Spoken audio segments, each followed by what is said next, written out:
आपण नामदार भरतशेठ गोगावले द्यायला आलेला आहात. आपण पाहताय रायगड विधान परिषदेच्या निवडणुका लागल्यात. आपण अर्ज देखील अनिकेत तटकरे यांचा दाखल केलेला आहे. मात्र या रायगड जिल्ह्यात किंवा या मतदारसंघामध्ये आपलं बलाबल जास्त आहे, तरी देखील आपण त्यांच्या वाटेलाही जागा केली आहे. मात्र पालकमंत्री पदाचा जो तिला कायम आहे तो अजून भिजत तसंच राहिलं. कसं काय बघताय, कधी पालकमंत्री? सर्वप्रथम भरतशेठ गोगावले साहेबांना मी मनपूर्वक वाढदिवसाच्या शुभेच्छा देतो.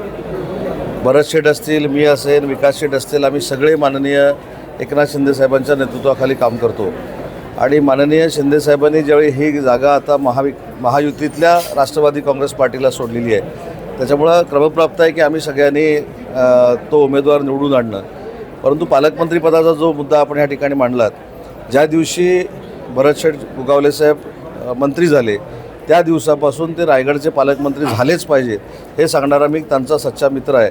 त्याच्यामुळं आजही माझी हीच भूमिका आहे की रायगडचे पालकमंत्री माननीय भरतशेठ गोगावलेच झाले पाहिजेत. मीडियामध्ये असं बोललं जात आहे की या जे विधान परिषदेची सीट आहे हे अनिकेत तटकरेंना भेटले, त्या बदल्यात नामदार भरतशेठ गोगावले पालकमंत्री होते. काय सांगतो? तर मी तेच सांगितलं, हे पुढचं तुम्ही आता सांगितलं मला. भरतशेठ गोगावलेच पालकमंत्री झाले पाहिजेत ही आमची सगळ्यांची भूमिका आहे आणि त्याच्यामध्ये त्यांचा तो हक्क आहे आणि तो अधिकार आहे.